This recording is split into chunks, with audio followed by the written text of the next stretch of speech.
Ok. Alors, donc là, tu vois mon TradingView, c'est bon? Ouais. Ok, nice. Alors, du coup, ça fait un petit moment là qu'on n'avait pas checké le marché. C'est- Donc, ouais. on va faire un bref tour d'horizon vite fait de ce qui s'est passé. Du coup, on avait la grande trendline jaune là qui partait du top et qui nous avait envoyé faire des plus bas jusqu'à ce qu'on ait fermé les gaps CME, etc. Donc là, on a trouvé un merveilleux bottom à 74K sur l'ancienne structure, comme je l'avais précisément prédit. Donc, cette impulsion, elle nous a fait casser la trendline du top. Et là, bah, on est en train de retester. À mon avis, ça va corriger. Là, je suis en plein dans le short, hein. J'ai ouvert des shorts hier, ici. J'ai ouvert des shorts hier, ici, pile poil. Et donc là, j'essaye de choper la correction parce que du coup, on fait une structure. En fait, là, on a fait toute cette impulsion haussière. À partir de là, on voit bien qu'on casse un peu des plus bas. Et donc, pour moi, ça fait impulsion baissière, canal haussier, jusqu'en haut. Donc là, il est retenu par la zone de la ZR short. Et donc, ici, je prends des trades à la baisse. Et boum. Mais c'est possible que là, donc, il y a cette belle trendline jaune là aussi. C'est possible que là, on rebondisse et vu qu'on est haussier, qu'on aille casser ça, liquider les plus hauts ici, boum, avant de redescendre. Mais pour moi, à mes yeux, on est dans une zone de short. Voilà, on a cassé la trendline du top et tout. Maintenant, il faut venir recharger plus bas, tu vois. Donc là, j'essaye de toper le trade à 6 ou 7 000 points pour après repartir vers de nouveaux plus hauts. Donc voilà, en ce moment, on est un peu comme ça, on est un peu dans la phase critique où est-ce qu'on va descendre faire un nouveau plus bas, est-ce qu'on va simplement recharger ici et repartir, mais voilà, grosso modo, ça a l'air d'être, on a l'air d'être pas loin du bottom, là, d'avoir trouvé un bottom pour repartir. De toute façon, après, je vais t'expliquer un peu pourquoi le bull run va sûrement repartir là très bientôt et pourquoi c'est aussi possible qu'il reparte pas tout de suite. Donc, il fallait qu'on voit des choses dans l'ordre déjà. Donc, alors, les annonces économiques. Il faut qu'on voit ça, qu'on parle de ça avant de revenir un peu sur les graphiques, parce que ça, c'est un des trucs qui vous manque vraiment. Donc, les annonces éco, on va changer de site. On va aller sur investing.com. Voilà. Et donc, investing.com, il y a une section calendrier économique. Tac, tac, tac. Donc, si vous êtes déjà dans le site et que vous n'êtes pas sur le truc calendrier, vous allez ici dans les outils. Calendrier économique, il est là. Et donc, voilà. Quand tu arrives dans le calendrier économique, donc là, on est dans des jours fériés. Depuis vendredi, il y a des jours fériés un peu partout. Bah ouais. Donc, ça va pas compter, mais normalement, ça se présente comme ça, en fait. Quand tu arrives, attends, semaine prochaine. Quand tu arrives, voilà, tu arrives dans un truc comme ça, il y a tous les pays, il y a les heures, il y a les annonces, quelles annonces, etc. Donc, tout ça, c'est le bordel. Alors, on va aller dans filtre et on va faire du tri. On va faire tout effacer les pays et on va mettre uniquement les États-Unis. Parce qu'il n'y a que les annonces sur le dollar qui vont influencer les crypto-monnaies. Voilà, tout le reste, on n'en a rien à foutre, ça fait énormément de bruit pour rien. Donc, États-Unis et dans importance, on va mettre que les trucs à 3 étoiles. Parce que tout ce qui a une étoile, 2 étoiles, ça fait pas bouger le marché. Les seules vraies annonces éco qui peuvent retourner la tendance, retourner le marché, c'est les annonces qui ont 3 étoiles. Sur téléphone, sur l'application téléphone, ça va être 3 têtes de taureau au lieu de 3 étoiles, je crois. Mais voilà, c'est ça, il faut avoir ces paramètres de filtre parce que, en fait, les annonces éco, le but, c'est pas de les surfer, parce que c'est très imprévisible, vous allez voir. Le but, c'est pas de les surfer, c'est de s'en protéger, en fait. Voilà, parce que quand il y a une grosse annonce éco, en 2 secondes, il peut y avoir une bougie de 2 3 000 points. Et donc, si tu t'es pas protégé, si tes trades, ils sont pas sécurisés, en quelques secondes, le marché peut te la mettre à l'envers, comme il peut aussi te faire zizir et puis partir dans le bon sens. Donc, une fois qu'on a fait ça, on fait appliquer.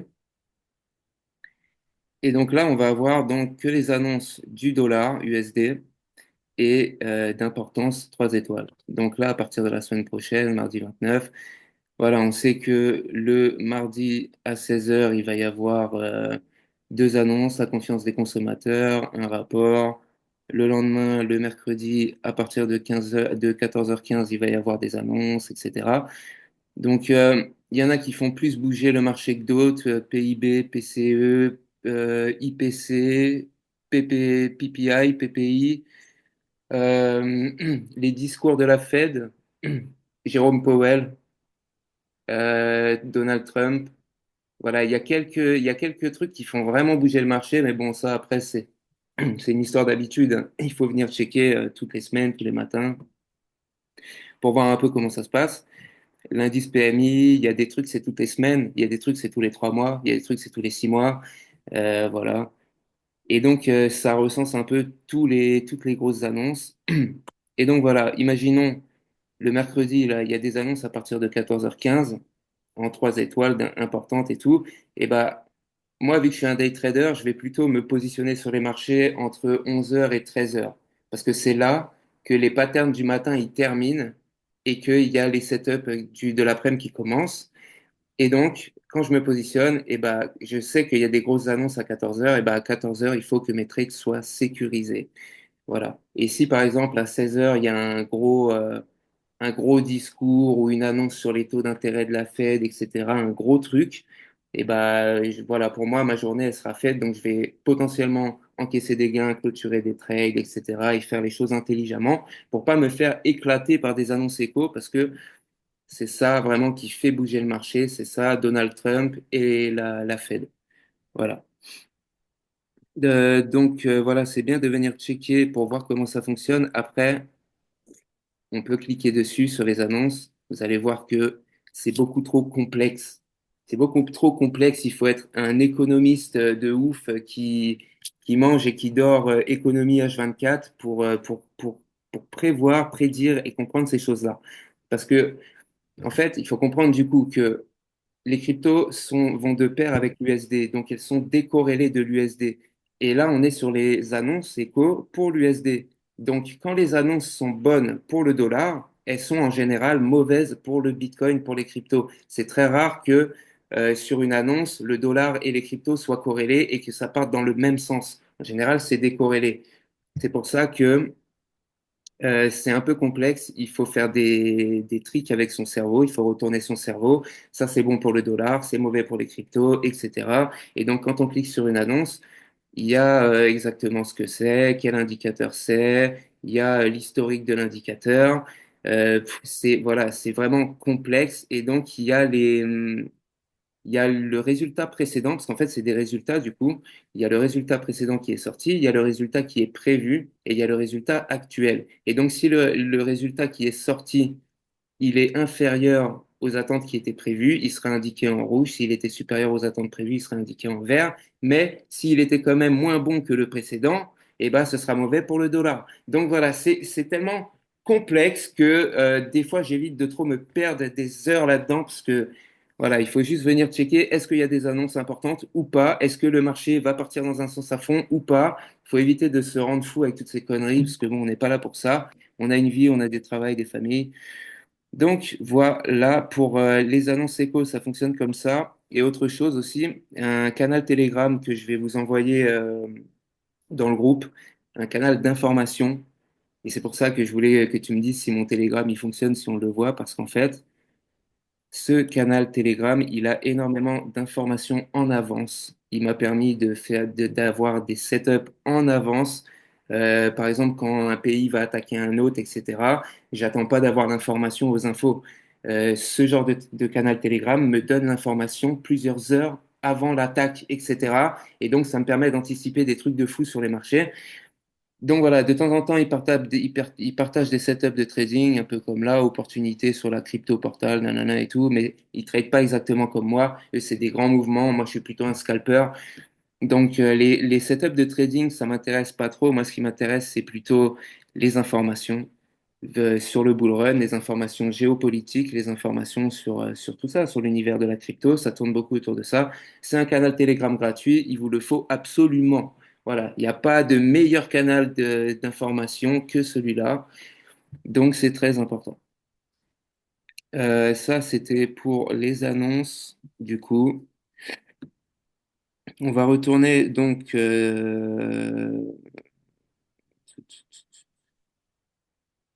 Alors, on va parler du bull run en cours là. Et donc, pour ça, on va aller tracer l'éventail. Comme ça, vous saurez déjà tracer l'éventail et ça va nous permettre d'avancer. Alors, pour tracer un éventail, il nous faut un graphique vierge, peu importe lequel, parce qu'on s'en fout de la cotation exacte. C'est vraiment pour avoir des projections long terme. Alors, mon graphique de l'éventail, il est là et on va le refaire ensemble. Putain, ça veut pas break, un bordel. Moi, je veux que ça break la moyenne H4, là, au 8400, au 84-200. J'aimerais bien que ça break violemment, là, dans la journée, tu vois. Et que je prenne mon trade énervé. Non, c'est pas celui-là. Putain, il est où l'éventail? Bordel.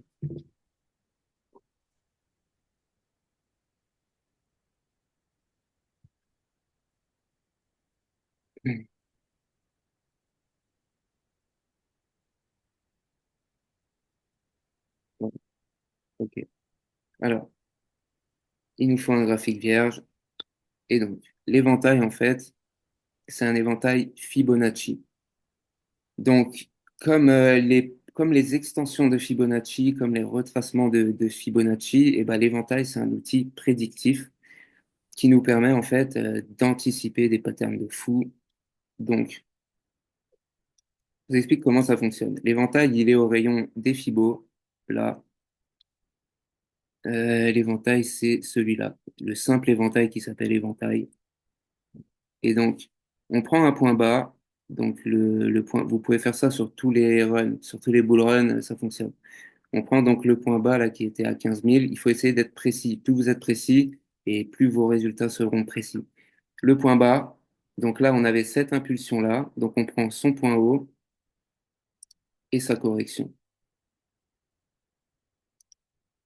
Et ça nous a donné avec une certaine précision cette target à 108 000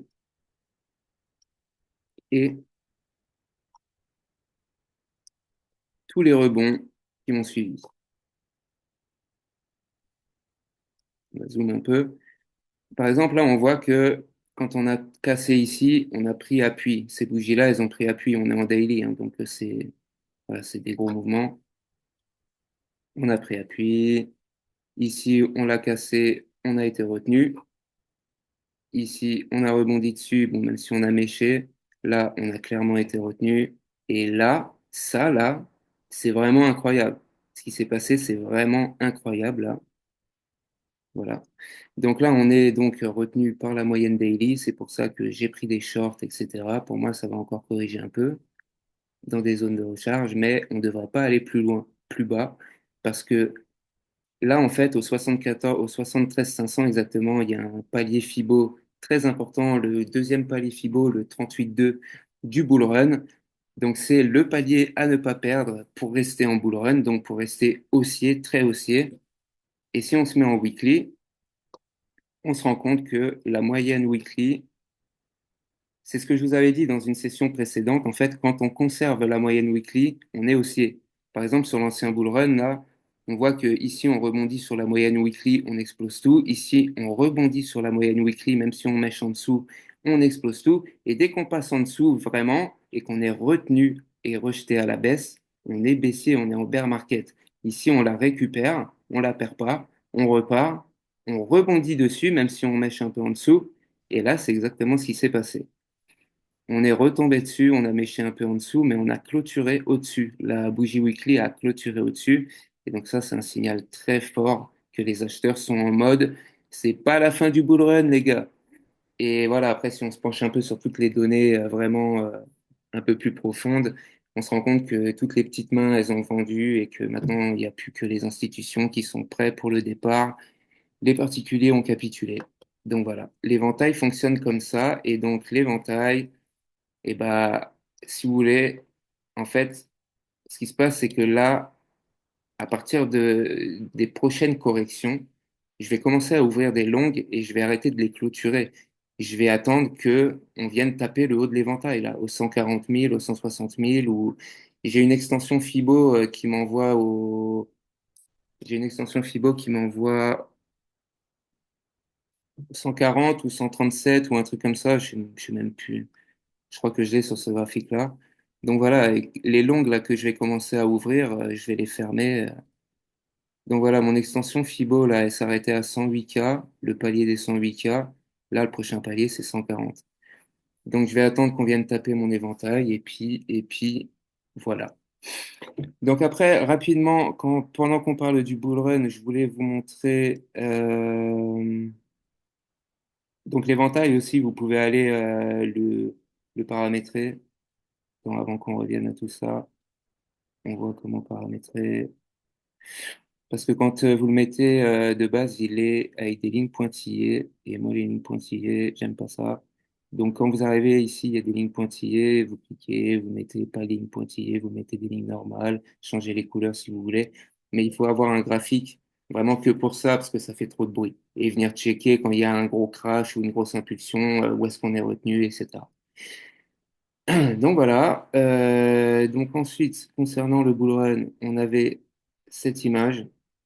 Je l'ai partagée dans ma story il y a quelques jours. Il faut que je vous l'explique. C'est très important. Pour moi, ça, c'est l'un des plus puissants indicateurs. Donc en fait, en fond, là, ce qu'on voit, c'est le graphique du Bitcoin.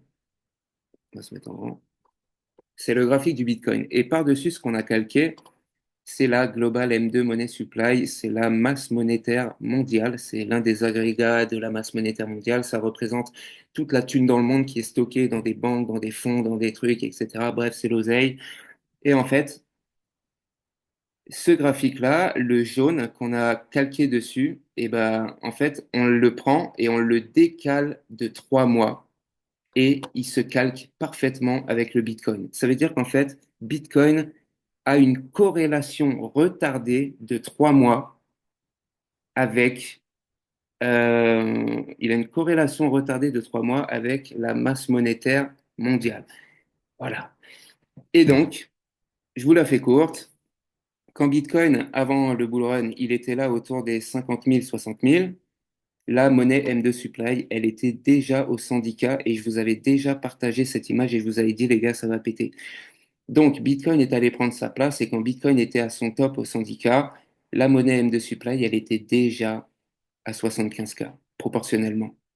Et donc, Bitcoin, 3 mois plus tard, il a pris sa place. La monnaie M2 Supply, actuellement, elle est autour des 140K, proportionnellement sur Bitcoin, mais elle, sur son graphique, ça se compte en centaines de trillions, etc.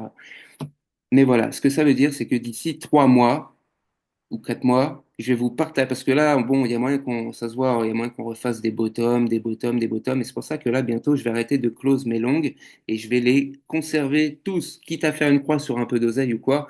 Là, il y a un setup à 60 000 points, à peu près 6 000%. C'est pour ça qu'on se bat.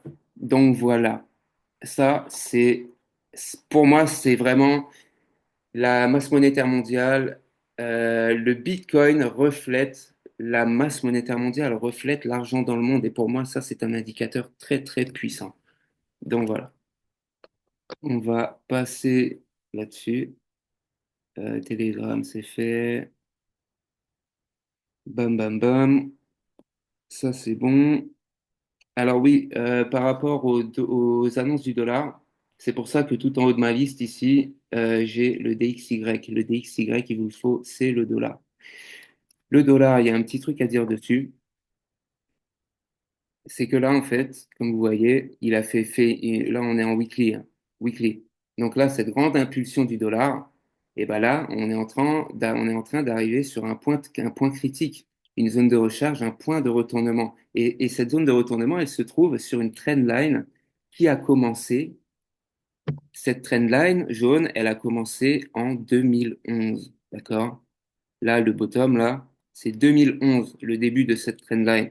Donc là, le dollar, il y a moyen qu'il se retourne fortement. Et donc, vu que les actifs sont décorrélés, si le dollar repart à fond là à la hausse, Bitcoin, il va couler. Voilà. Mais si le dollar continue à s'affaiblir, par exemple à cause de Trump, et ben, si le dollar, il casse sa trendline qui dure depuis 11 ans, et puis hop, il s'affaiblit, le bull run repart, Bitcoin à 200 000, etc.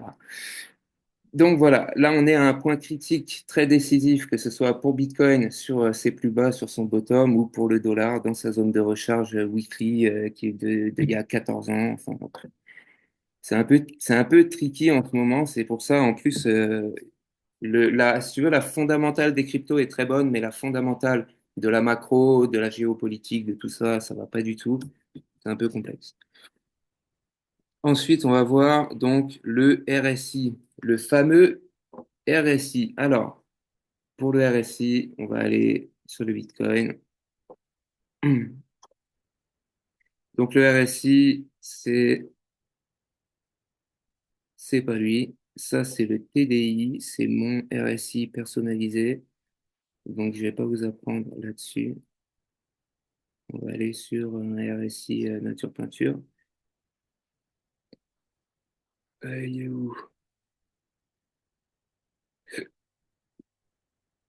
Attends, bah, de toute façon, il faut que je delete parce que, regarde, le RSI, en fait, c'est le Relative Strength Index, je sais pas trop quoi.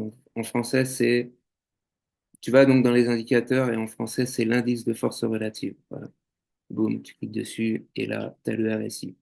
Donc ensuite, tu vas dans les paramètres du RSI, roulette là, boum, et tu vires la moyenne mobile du RSI parce qu'on s'en fout. Et donc, il faut que là, il y ait ces trois niveaux, 70, 50 et 30. En fait, le RSI, c'est un oscillateur qui évolue de 0 à 100 et il faut qu'il y ait ces bornes-là. 30, 50, 70, tu les mets comme tu veux. Moi, j'aime bien que ici, ce soit une ligne, ici, ce soit une ligne et au mid, on peut laisser les pointillés. Couleur que tu veux, on s'en fout, on s'en fout, on s'en fout. Alors, le RSI, plus tu montes dans les time frames, plus tu prends des grandes time frames, plus c'est pertinent. Si tu te sers du RSI en 1 minute, 5 minutes, 15 minutes, tu vas devenir fou et t'auras aucun résultat dans ces time frames avec le RSI parce que les crypto-monnaies sont trop volatiles. Le RSI, tu peux l'utiliser en petite time frame sur le Forex. Merci, on a cassé la traîne là, putain. Allez, faut qu'on y aille. Mon trade, il doit être pas trop mal. Donc, le RSI, en fait, on va virer ça. Voilà. C'est un oscillateur qui évolue de 0 à 100. Il reproduit, il suit le prix, mais ce n'est pas le prix. D'accord? Alors, le RSI, il nous sert à mesurer, en fait, la pression acheteuse ou la pression vendeuse, la force des acheteurs ou des vendeurs. Et donc, il évolue entre une borne basse, une borne haute. Et quand quand il passe en dessous de la borne basse, ça veut dire qu'il est survendu. Quand il est survendu, bah, les acheteurs se réveillent et en général, il reste pas longtemps survendu. Dans des grandes time frames, en tout cas. Dans les petites time frames, il sera tout le temps suracheté, tout le temps survendu. C'est pour ça que ça n'a aucune pertinence. Et au-dessus, pareil, quand il est suracheté, et bah, en général, il y a trop de pression. Par exemple, là, on voit qu'il est sorti de la borne. Et bah, tout de suite après, boum, hop, ça ravale. Et donc, plus on augmente dans les time frames et plus les surachats et les surventes deviennent pertinentes. Dès qu'on a atteint une zone de surachat, boum, on peut commencer direct à setup des ventes. Dès qu'on arrive en survente, on peut commencer à setup des achats. Alors, si on est, par exemple, dans une grosse tendance haussière de fou, et ben, si on est en surachat, il ne faut pas chercher à vendre. Par exemple, quand Bitcoin nous fait des mouvements, je sais pas si en H4, je vais pouvoir ça remonter. Voilà.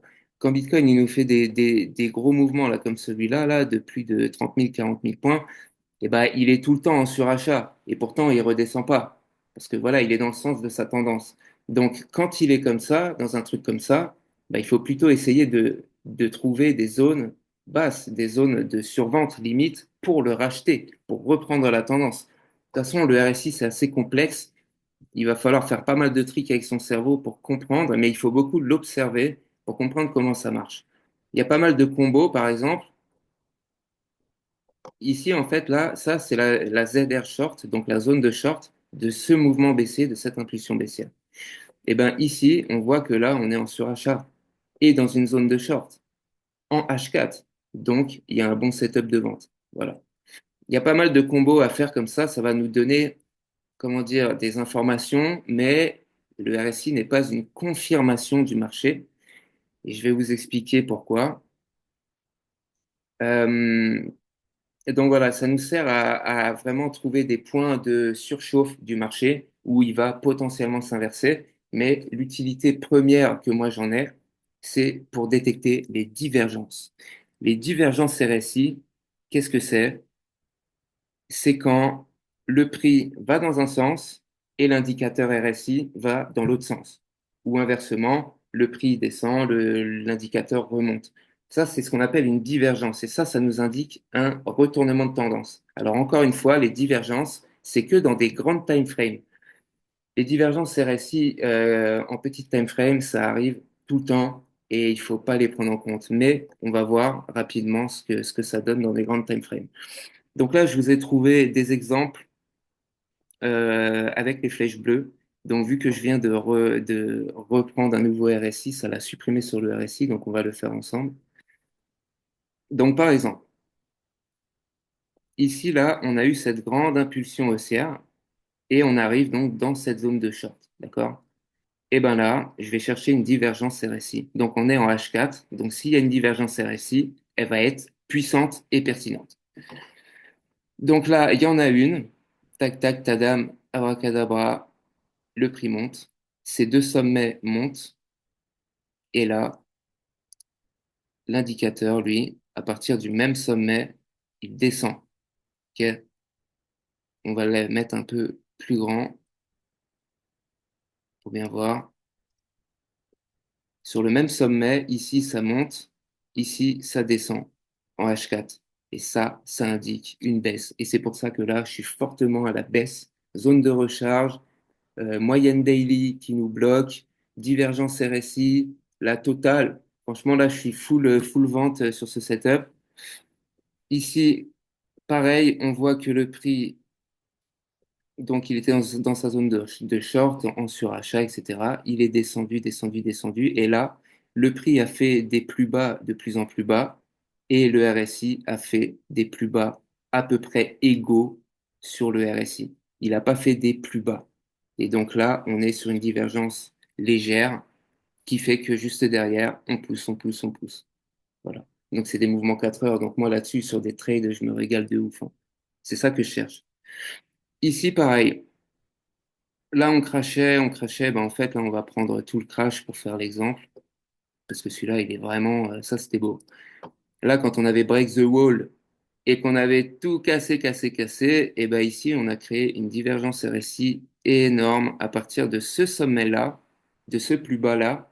Si on regarde ici, là, c'est le point bas du RSI. Et à partir de là, le RSI, il commence, lui, à remonter. Et ben en même temps, le prix continue à descendre. Ça veut dire qu'il y a énormément de pression vendeuse, mais que les acheteurs, ils inversent le cours. Ils sont en cours d'inversion, là. Les acheteurs, ils sont là en cours d'inversion. Depuis ce plus bas-là, le RSI commence à diverger et à nous faire une remontée, une remontada des familles pendant que le prix chute. Et donc ici, il remonte. Et là, pareil, il nous refait une divergence RSI ici. Et juste après, le marché repart. Donc voilà, c'est très puissant. C'est un indicateur très puissant, les divergences RSI. Le truc, c'est qu'on ne peut pas prévoir à quel moment il va y avoir le retournement. On sait que ça va pas tarder, mais attention, parce que j'ai déjà vu des actifs diverger en daily en 4 heures pendant des années. Pendant des années, ça diverge avant d'avoir le putain de retournement. Donc, bon, il faut quand même prendre ça un peu avec les pincettes. Ce qu'on va chercher, c'est surtout des combos, tu vois. Zone de recharge, zone de recharge, divergence, survente, surachat, etc. On va chercher des combos. Et donc, les divergences, pour vous expliquer bien exactement comment ça se passe et comment on les trouve. Donc voilà, si on cherche une divergence haussière, là on a une divergence RSI haussière, l'indicateur monte. L'indicateur monte sur ses plus bas, sur ses points bas, pendant que le prix descend sur ses points bas. Donc ça, c'est quand le prix descend. Le prix descend en faisant des plus bas et l'indicateur, il fait des plus bas, lui, de plus en plus haut. Mais à l'inverse, si on cherche une divergence baissière, comme on a ici, si on cherche une divergence baissière, un mouvement baissier, la divergence doit se faire sur les plus hauts, pas sur les plus bas. C'est pendant que le prix monte et fait des plus hauts, il faut que les plus hauts sur le prix soient de plus en plus hauts et que sur l'indicateur, ils deviennent de plus en plus bas. Les points hauts, pas les points bas. Attention, quand on cherche un mouvement, une divergence baissière, c'est sur les points hauts. Et quand on cherche une divergence haussière, c'est sur les points bas. Voilà. Petit trick du cerveau, voilà, au début c'est un peu complexe, mais à la fin c'est vraiment, on le fait être d'une simplicité ce truc-là. Donc j'en ai une balèze. Là, quand il y avait eu le gros mouvement haussier, la méga hausse, donc ça a divergé en fait à partir de cette impulsion-là. Donc impulsion, impulsion, impulsion. À partir de ce plus haut-là, comme tu peux regarder là sur le RSI, c'est déjà le point culminant du RSI. Donc à partir de là, le RSI commence déjà à diverger en daily. Et donc, le prix est monté, monté, monté, monté, monté jusque là, pendant que le RSI descendait, descendait, descendait, descendait. D'accord? Donc ça, c'est une divergence qui a duré du 12 novembre au 17 décembre. C'est une divergence qui a duré un mois avant que le retournement s'effectue. C'est pour ça qu'il faut le prendre avec des pincettes. Là, quand on est dans une tendance comme ça, du bull run et tout, faut pas chercher à, ah, il y a une petite divergence, ça va se retourner et tout. Ah non, pas du tout. Là, il faut suivre le marché et au contraire, il va plutôt falloir essayer de choper des retracements, en fait, pour reprendre la hausse, etc. Par contre, quand le mouvement baissier, il tombe, là, c'est un mouvement baissier à 20 000 points, d'un coup. Bam, flash crash. Donc voilà, les divergences RSI, c'est comme ça que ça fonctionne. C'est technique à prendre en main, mais au bout de quelques mois ou quelques années, ça devient hyper easy, hein. Voilà, il n'y a même plus besoin de faire des flèches, des trucs pour comprendre. Ici, le marché crash, le marché crash. Ici, on voit qu'on fait un plus bas, de plus en plus bas. Le RSI, non. Le RSI, non. Il est stable, il est égal et donc le marché repart à fond. Ici, on fait un plus haut, de plus en plus haut. Et le marché, si on regarde le RSI à partir de là, donc ici, lui, il descend. Donc voilà, ça nous donne des belles inversions de tendance, des magnifiques setups. En fait, c'est une indication en plus qui vient compléter tout le reste. Voilà, voilà, voilà. Quelle heure il est? Ok. Voilà, bah écoute, je vais vous envoyer le canal de trading dans la discussion. Je vous envoie la vidéo. Et puis après, on continuera la prochaine fois sur les volumes et puis sur tout ça. Et on continuera à voir un peu tout ce qui se passe. Là, frérot, je vais te laisser parce que j'ai un petit rendez-vous familial. Alors voilà, j'espère que c'était cool. Et Vas-y, puis carrément, gros. à la prochaine, mon vieux. Allez, à la prochaine. Bisous. Allez, ciao, ciao.